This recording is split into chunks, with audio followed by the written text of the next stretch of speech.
Welcome back to Real Estate Mindset. So today's video is the 2022 Housing Crash Survival Guide. I'm really excited about this video, you guys, because I'm going to go over more data and more charts than I ever have in any of my videos. So I'm really excited about it. Now, as you guys know, I am a realtor and I'm a loan officer. So I'm telling you this at no interest to myself, no financial interest. I believe there's going to be at minimum a housing market slowdown and probably a crash, which is basically negative equity in the fourth quarter of 2022 as it pertains to housing value. Okay, so we're going to go over today, like I said, is a lot of charts. First, basically what we're going to cover is the 20-year comparison of mortgage payments. So 20 years, 2002 versus 2022. We're also going to take a look at renting versus owning. Like, is it more expensive to rent in certain cities or is it more expensive to own in certain cities? We're also going to look at the value of houses as it compares to the wages of Americans and homeowners. So how much does someone make a year compared to how much is their house worth?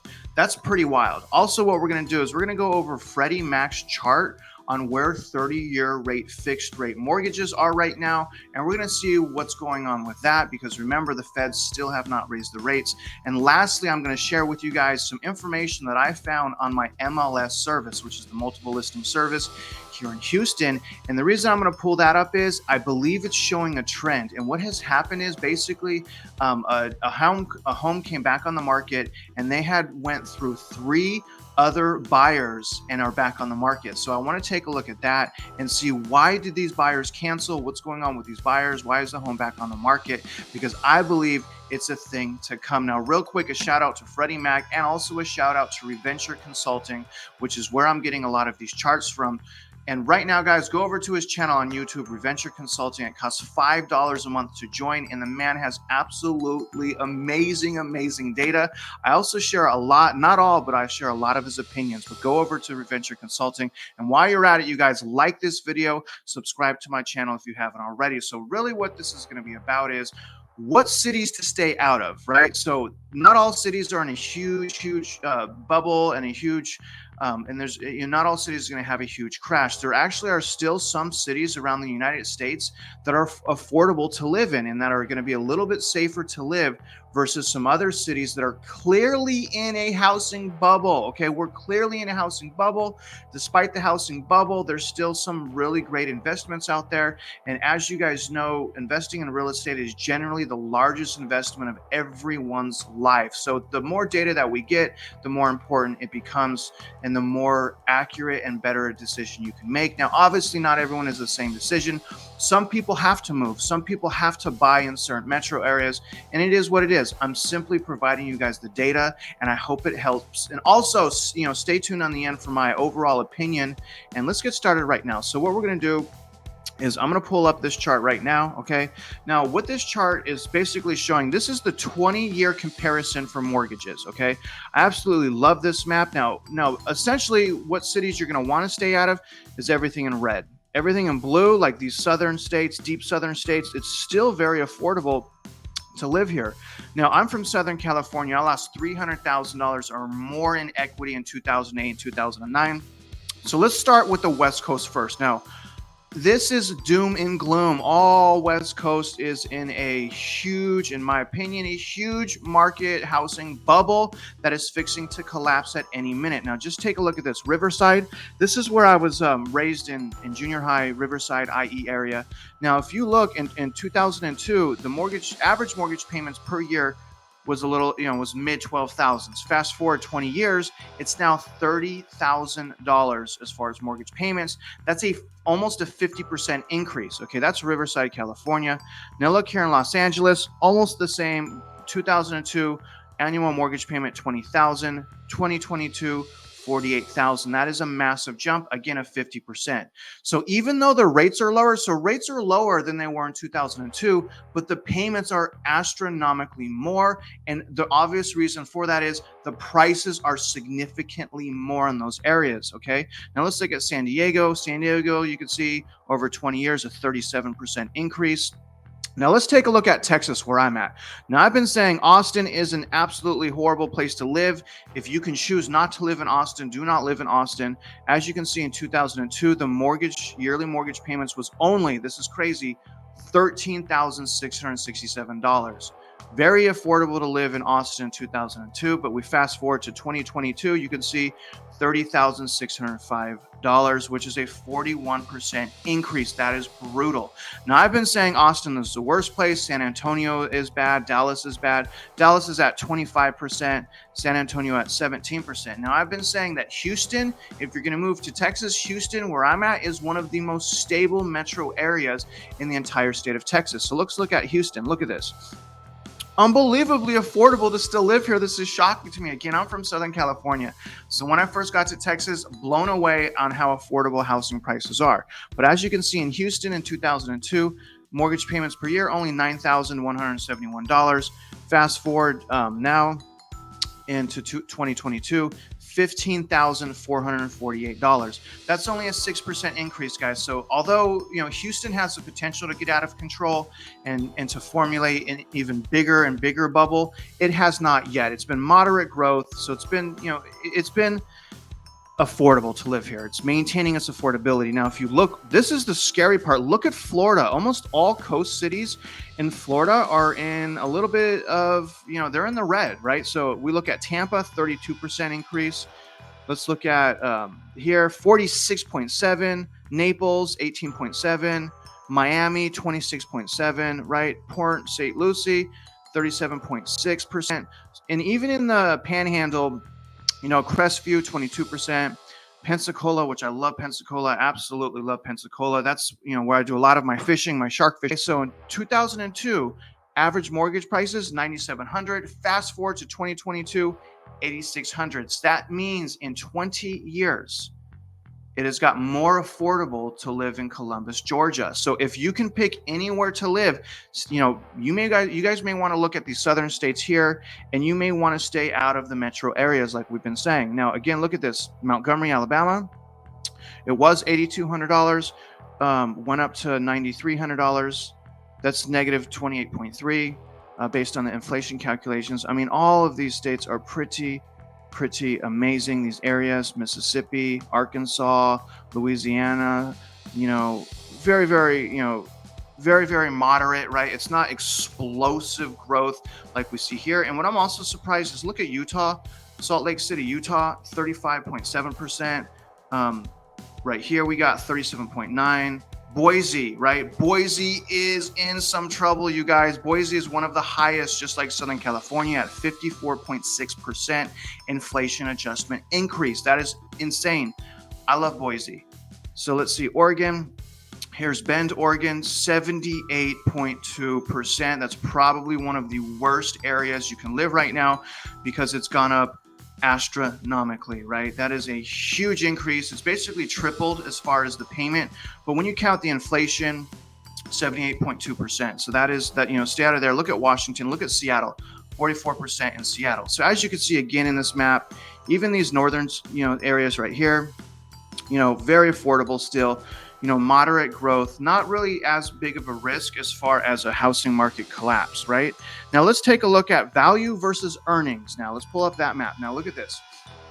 This is essentially saying that in Los Angeles, California, which is horrible. I'm from Southern California, you guys. I don't know why people are buying houses for that much in Southern California. It's wild.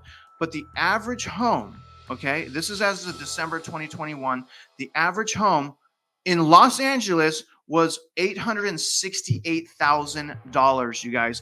$868,000 with the average person earning per year $61,000.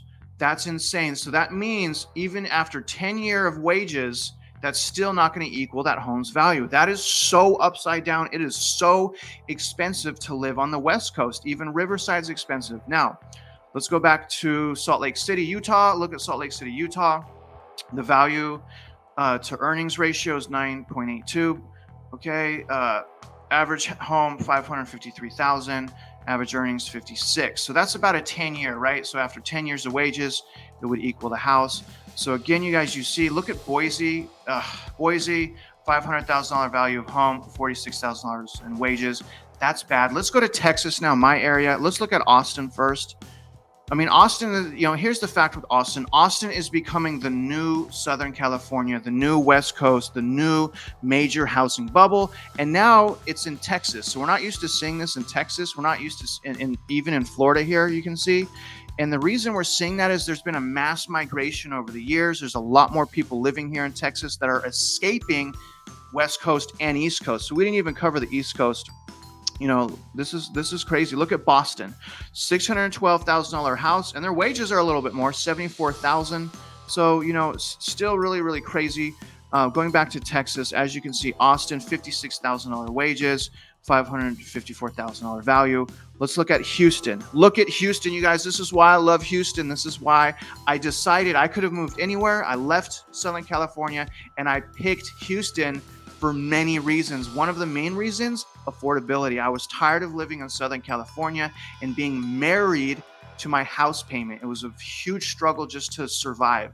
Now I'm in Houston. It's way more affordable. And as you can see, home value average only $278,000, while the earnings are at 54. Let's take a look at San Antonio. San Antonio is not too bad either. $277K value, $46,000 income.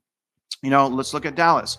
Dallas is a little bit more, on the expensive side, $344,000, earnings about $60,000. So as you can see here, there's still great cities to live in. But again, if you can prevent yourself from living in anywhere in red, that's going to be your best bet, because the housing prices in these cities are absolutely wacko. So now what I want to do is I want to go over basically the cost of owning versus the cost of rent. So, this is really good information, especially for investors. If you're looking to invest out of state, you're going to want to own a property and basically receive a passive income for rent. And if you're a homeowner, if you're a homeowner and you can buy a house for less and your monthly mortgage payment is less than your rent payment, it's almost a slam dunk to buy, right? Even though we're in this housing market bubble, it doesn't make sense to continue to rent if you can purchase a home and build equity, right? And have tax benefits and things if it's more expensive to rent, right? A lot of people are stuck in convenience. Some people, they don't want, they think owning a home is this huge project. And although some homes can be a huge project, I got to tell you guys, renting is just so horrible. Now, as you guys know, I'm renting right now, but I'm renting because I'm afraid to buy right now. And I want to buy something that I love as my primary residence. I converted my primary residence into a rental house, so I'm receiving a passive income. Now, I did that when, it wasn't overinflated like this. Now, let's go right now back onto the graphs here. Okay, here's the buy versus rent calculator. Now, look at this. This is for Austin, okay? This represents how much it costs to own. This represents how much it costs to rent. So as you can see in Austin, it costs $21,000 to rent. To own in Austin, $41,000. So it costs a lot more money to own over renting in Austin. So what you'll probably start seeing in Austin even more is rent increases, because the investors or whoever's buying these houses to rent out needs to cover at least their mortgage, right? So Austin is pretty bad. It's, again, $41,000 to own, $21,000 to rent. So let's go down now to, all right, I'm going to stay in Texas on this one. It's going to correspond with the map. So now let's go to Dallas and see what the difference is in Dallas. Now, as you can see in Dallas, it's a lot closer, but it's still more expensive to own in Dallas than it is to rent. Not by a huge amount like Austin. Cost about $25,000 a year, just principal and interest to own, while as renting in Dallas is only $20,000. So about $5,000 annual difference. I still think in that situation, you should probably still own, again, because there's benefits, and again, you get the equity. So now let's take a look at San Antonio. Okay, so now we have San Antonio up here. Now, San Antonio is actually a little bit bigger of a difference than I would have thought. So San Antonio, to own a home, right? To own a home, $22,481. To rent, $16,668. So again, San Antonio is going to be cheaper to rent than it is to own. Now, the thing is, that's where I'm from in Southern California. That's normal. When I first got to Houston, Texas, there were so many deals that I could find where it was actually a lot cheaper to own than versus rent. Now, here's Houston right now. Now, you can see here that Houston, it is more expensive only right now because, again, we're in a housing bubble. So it's a little bit more expensive to own, but just a little bit more, right? $20,691 to own, while renting is $18,180. So only about a couple $1,000 difference. But what is interesting here is look at this. This didn't really start happening, the curve right there, until February of 2021. So about as of a year ago, it was still cheaper to own in Houston versus rent. This is very, very important, guys, especially if you want to invest. So let's go back to that map so you can see. So again, you stay in the blue cities, blue metro areas like this, especially southern here, deep southern, you're going to have more than likely a better investment, and you're going to be safer through any potential housing market crash. Okay. Now, let's take a look at the 30-year fixed rate mortgages. The reason I want to bring the mortgage interest rates up is because I have been, there's really one thing that our housing market is standing on right now. Maybe two things. Okay. I'll say two things. The smaller thing is the job market's absolutely great. I feel though the job market is really not what it is, the reality, because of the PPP loans, the EIDL, the stimulus loans that were injected into the economy. But I'll say I'll say the job market.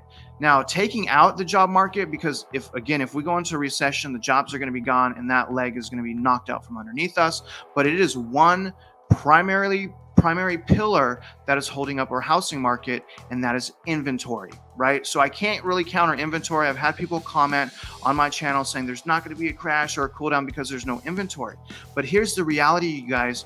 It doesn't matter whether or not there's inventory if people cannot afford to own. If we get in a stagflation or hyperinflation situation and it gets worse, i.e. the war in Ukraine, the war in Russia, huge exporters of oil, gas prices going up, generally that leads to a recession. That's going to be one thing. But also, you guys got to understand that the feds are raising the interest rates. Interest rates have already shot up and they haven't even met yet to increase the rates. So I really want to cover on this part of the video is the affordability. The affordability right now is being destroyed. So despite whether there's no inventory, which I can agree there's no inventory, and the inventory that's there is not a lot, that's the only reason the market hasn't crashed yet. And that's in my eyes, right?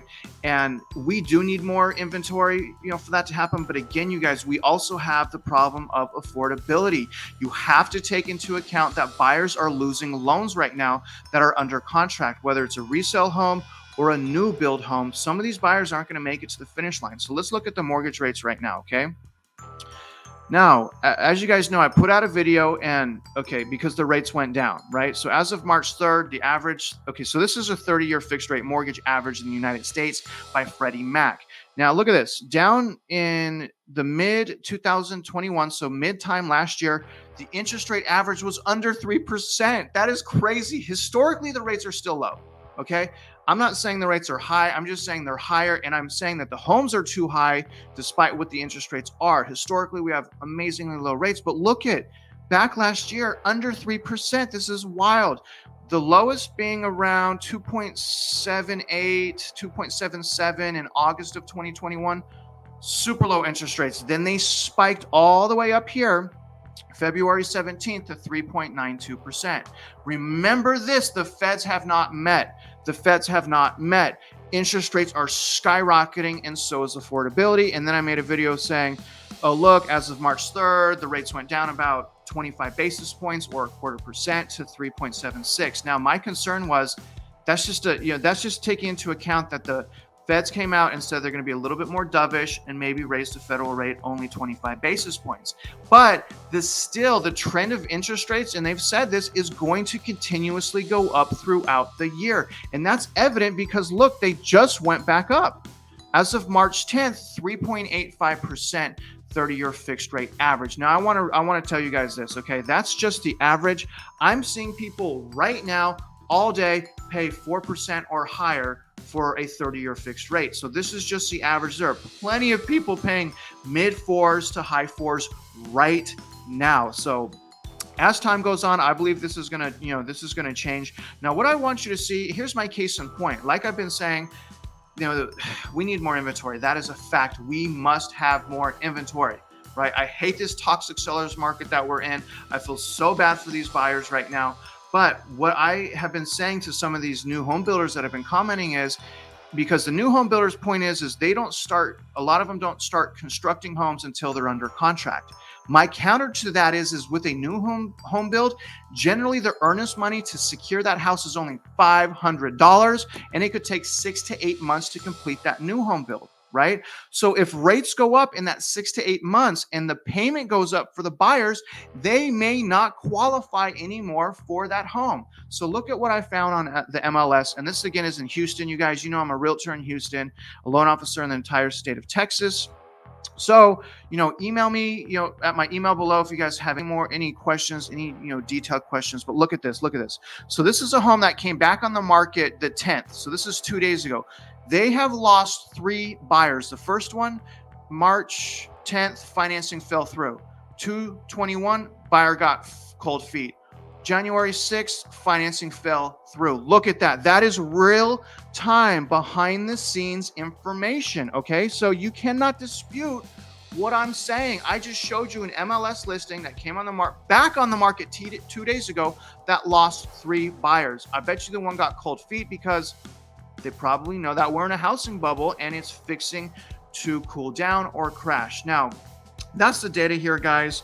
I hope if you're an investor or you have the ability to work out of your home, I hope this kind of helps you pinpoint some areas. Like I said, I love Houston. Okay. So, my overall advice here, or more specifically, guys, I'm not a financial advisor. This is just always my opinion based as, my experience being around the block, getting beat up. My opinion is this: better no deal, right, than a bad deal. You don't want to get desperate. Here's the thing with the housing market. It has always gone in cycles. That's how I know we're going to have the other end of that cycle here. And that's why there's so many people watching these types of videos, because everyone is waiting for it to happen. It will happen. Stay patient as the year goes on. Yes, interest rates will get higher, right? But more inventory, it is my opinion, more inventory will continue to come on the market. We will not have to go into multiple offer situations as buyers, and we will not have to ask ourselves, how much do we want to go over asking price to secure this house? It will be a buyer's market soon enough. You guys, do not rush into the biggest financial transaction of your life, whether you're investing or buying. Just sit tight and keep reviewing the data. It will be our turn once again very soon. I believe this year, maybe next year, but I really believe this year. Now, the only thing that I could really see that would stop us from a recession or a housing crash is if the Feds, for some reason, decide not to raise the interest rates, and the government decides to throw in more stimulus into our economy. I think that would be a horrible idea, but I can see, because of all that fake money and all that money printing, I can see that in that situation, that the housing market and economy would be propped up. But you guys, prepare for the recession, rearrange your budget, track your budget, save your money, and watch how you spend your money. Now, I appreciate you guys following along with me. Comment below if I missed anything. Comment below about your feelings about what I'm talking about. And as always, guys, tune in till next time, and I hope you win.